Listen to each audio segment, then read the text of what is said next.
नमस्कार बंधुगण मुश्री आपण मो चैनल श्री यूट्यूब स्वागत करुच्ची।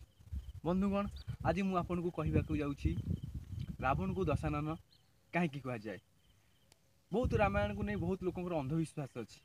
लोग कहते रामायण रावण 10टा मुंड थिला, राम ताकू तीर मारिक गोटाए पर गोटाए मुंड क्षीण करते। यहाँ मुझे मना करूनी नुहे बोली, कारण रावण बहुत बड़ वैज्ञानिक थिला, ता पाखे बहुत टेक्नोलोजी थिला।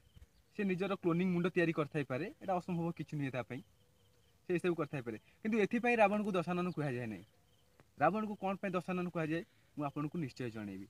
ता पूर्व कहवाक जाऊे बंधुगण जो मैंने मो चैनल को सब्सक्राइब कर बहुत बहुत धन्यवाद। आ जो मैंने मो चैनल को सब्सक्राइब करना से मो चैनल को सब्सक्राइब कर दिंतु, कारण सब्सक्राइब करने द्वारा मुझे जहाँ नुआ नुआ भिड आणिक आसबि आपन को ता नोटिफिकेशन मध्यम जना पड़।